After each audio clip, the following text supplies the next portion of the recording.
Hello guys, and welcome back for another deck profile video.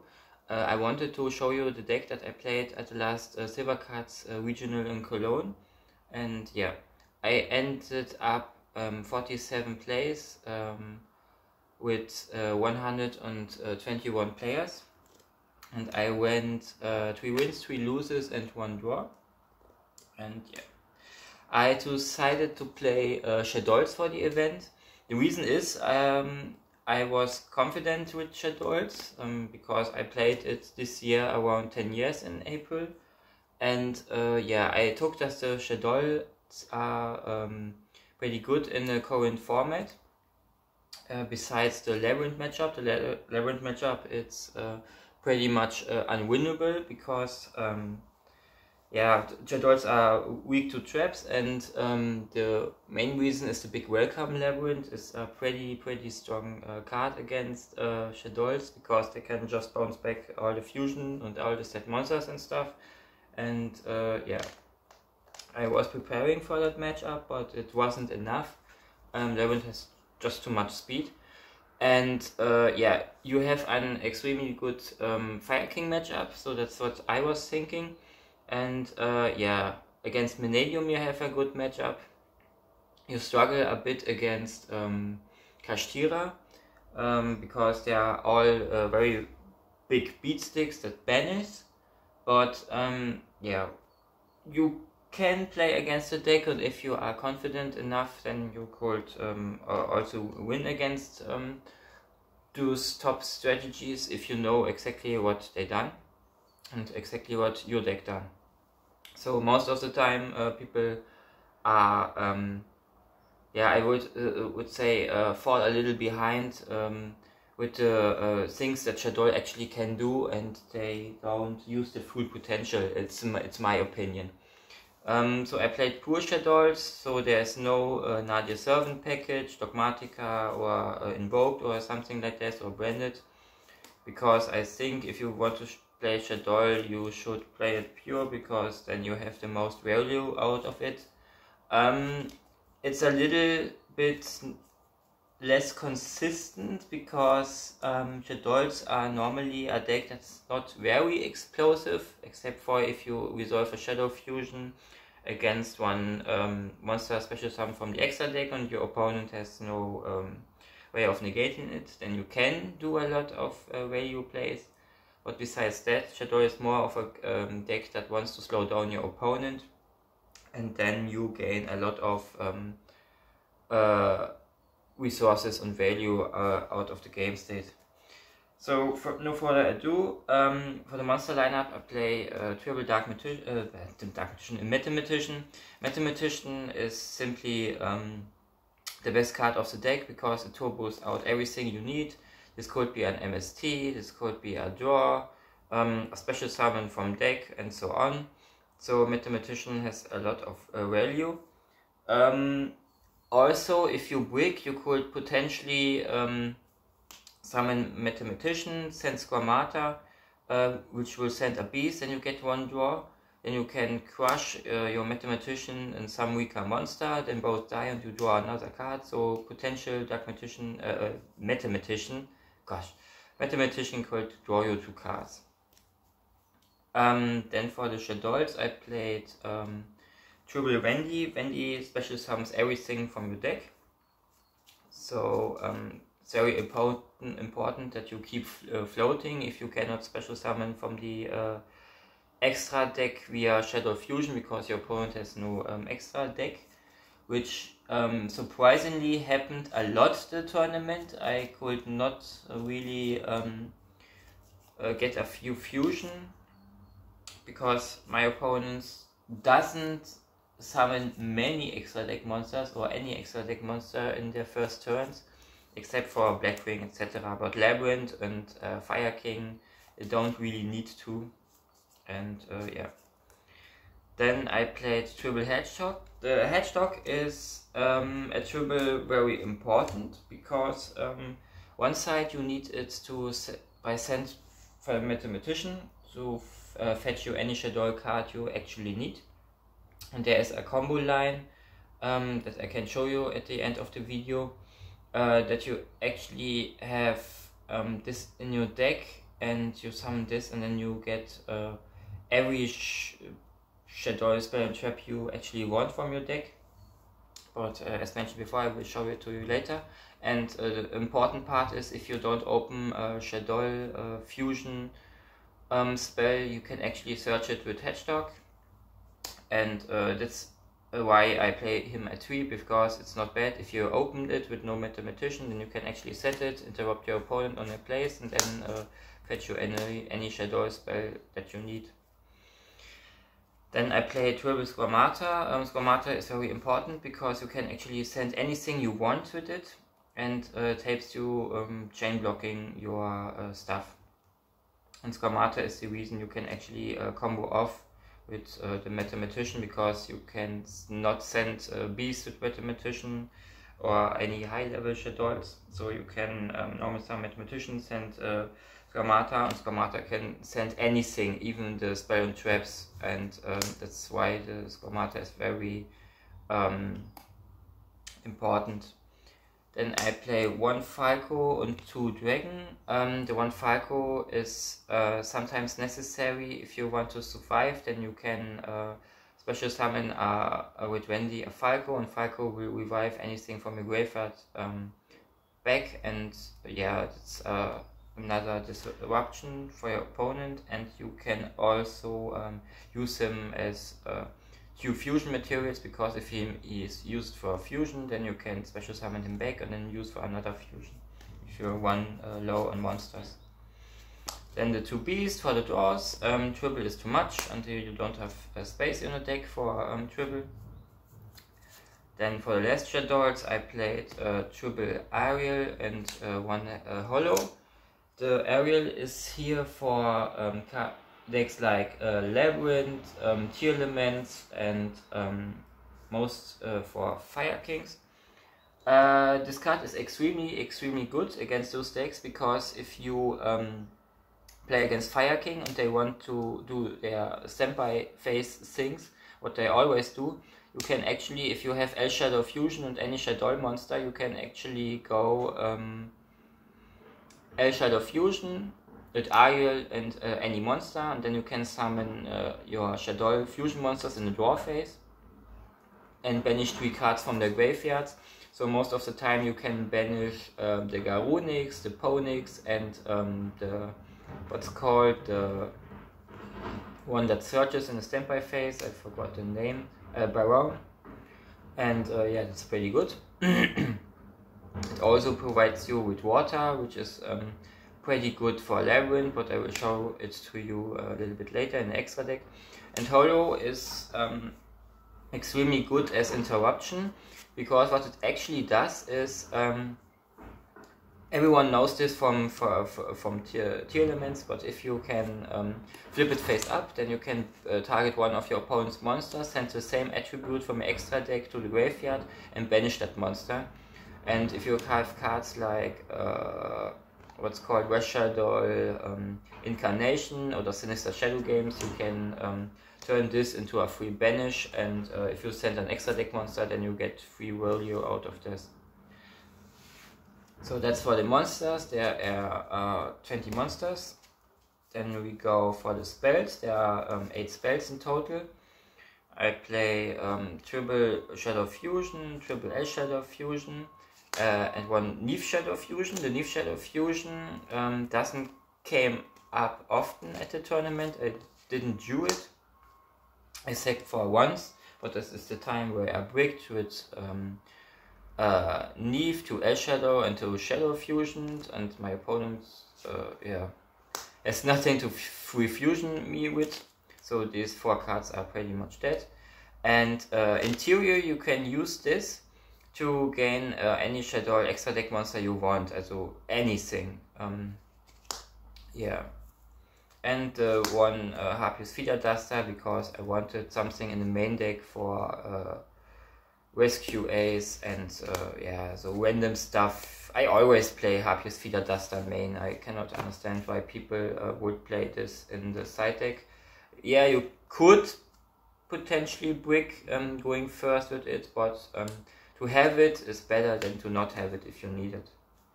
Then for the traps, we played 12 traps in total.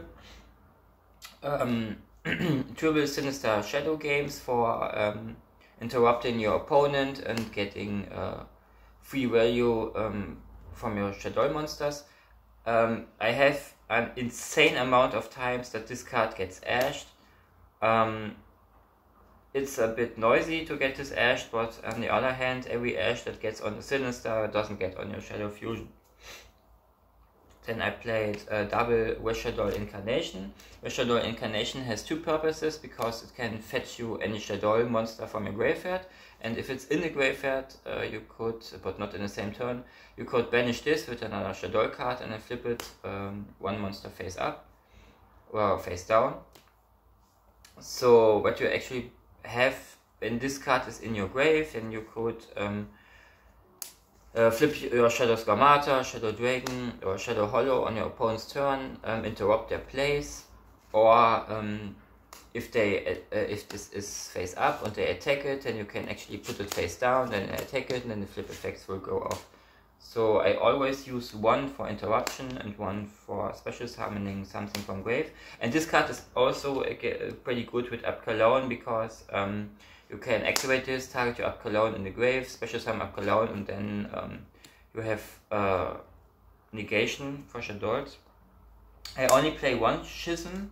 The reason is I can search it, and if you have multiple Schism, then you will heavily brick. It sucks that when this card gets Cosmic Cyclone, and yeah, that never happens to me actually.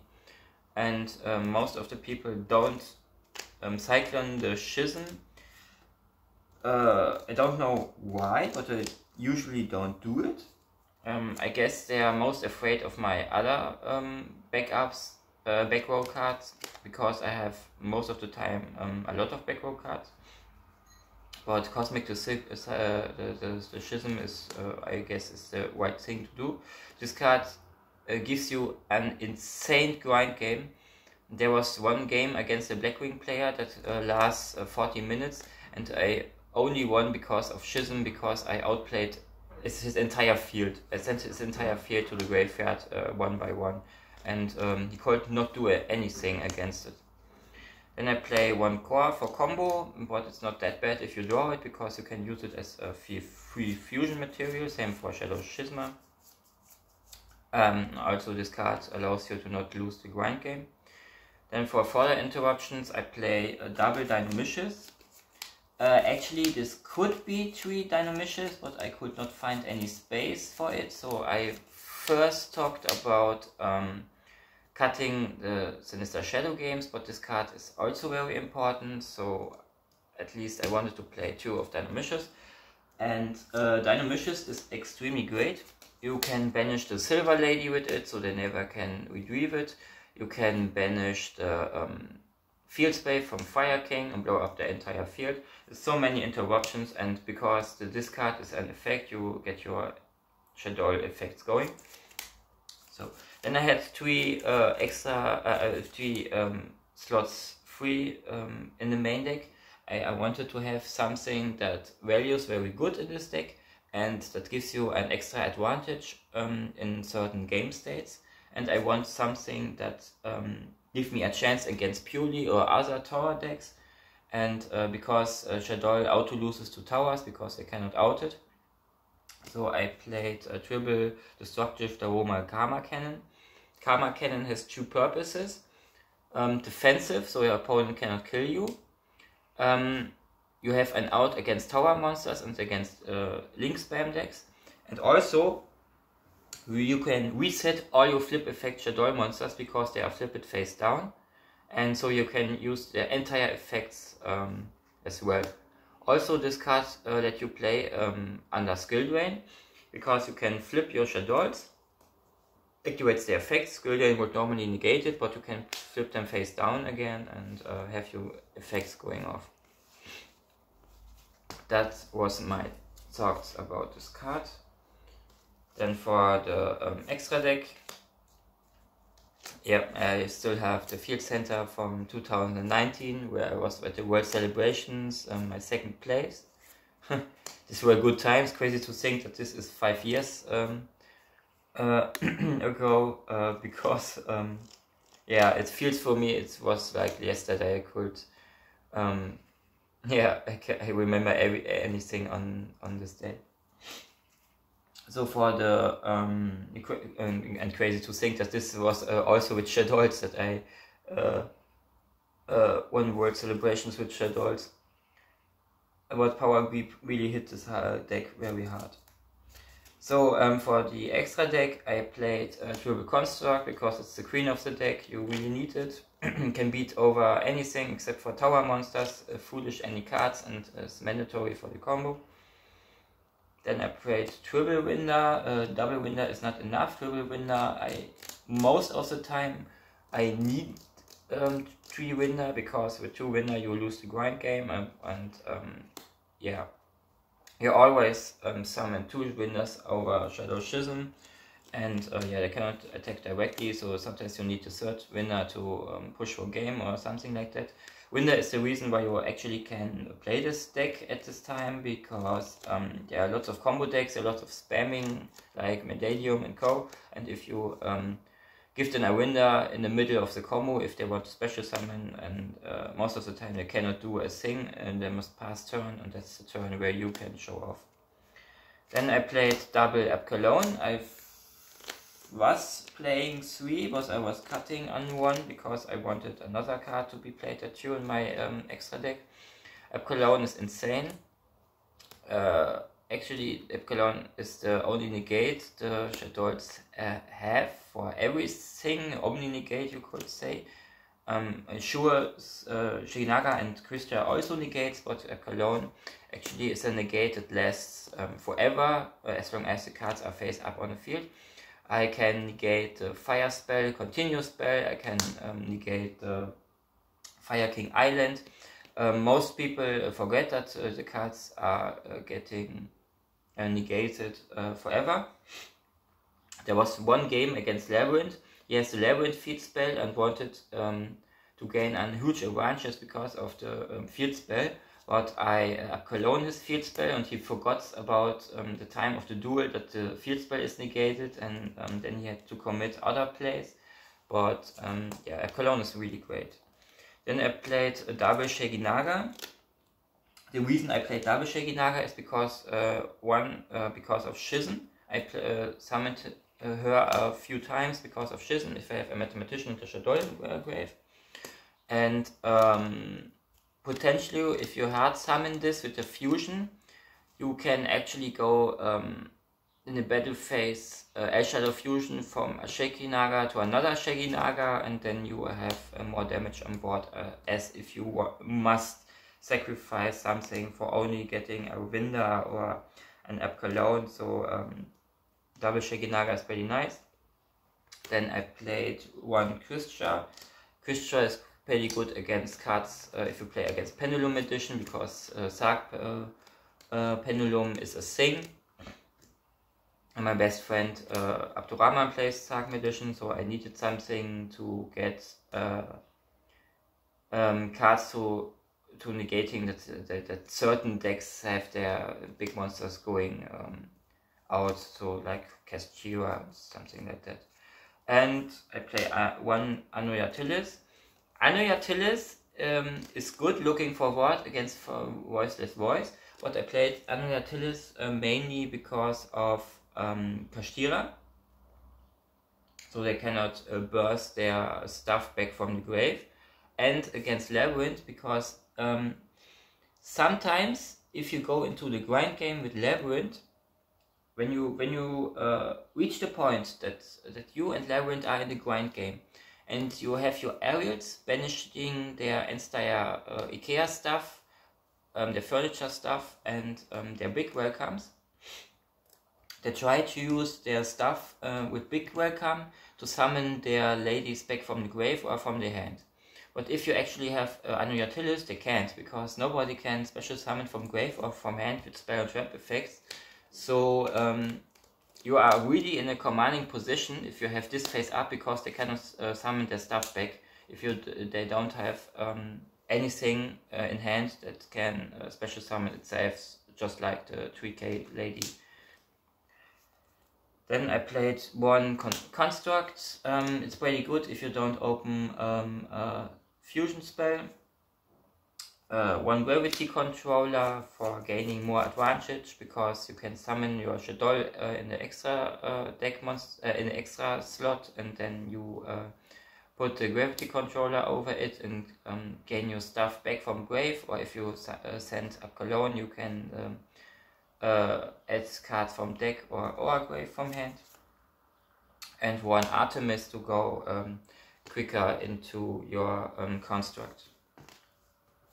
And then for the side deck, I don't have the side deck here yet, but I played cards like Dimensional Barrier, Evenly Matched, Cosmic Cyclone, Lightning Storm, Drowned Lockbird, and my third Ariel, because in certain matchups like Fire King or Labyrinth, I always put the third Ariel in it to have more banishing resources. And actually what you do for combo is, all you need is any Shaddoll fusion spell, except for the Neve Shadow Fusion. Neve Shadow Fusion will not function here, so you really need Shadow Fusion or El Shadow Fusion and your Mathematician. That is actually everything you need, because you normally summon your Mathematician. Mathematician will then send Hedgehog. With Hedgehog you add your Squamata. Then you put this in the grave to summon your Artemis. Go El Shadow Fusion. Fusion summon this. Getting your construct. Most of the time in the extra monster zone, but depends on the hand. Construct and Squamata will send 2 cards to the grave. The other will send Shadow Core, and the other one will send Shadow Schisma. Then Core activates, you get your Shadow Schisma. So with this combo you have your Shadow Schisma open, but you can do whatever you want to like. So if you have Schisma already, then you could also search your Incarnation this way, or if you want Shadow Fusion because you don't have it in the opening hand, so does this combo with regular Shadow Fusion, then you can so grab the Shadow Fusion and have further plays, and you can link this away of getting this back or this, what you need, and then on your opponent's turn you have the Schisma and this. And then what you actually can do is Schisma into Construct if you need to send something, or into Winder, and then if your opponent has permanence or something like this for the Winder, then you have your Elf Shadow Fusion can go into another Winder, and so on. So it really depends on your hand and against the matchup. But this combo comes up twice, but against the Fire King player I messed up the combo because I did not summon Winder. For some reason I summoned a Cologne along the way. I don't know why I did that, but yeah, that lost me finally the game. So yeah, that was the profile I was playing at the Silver Cards Regional. I hope you enjoyed the content, and if you have any questions about the deck or why I did choose the deck, then yeah, are free to ask me and find the comments down below. And yeah, then I would say we'll see us in the next video, and yeah, bye bye.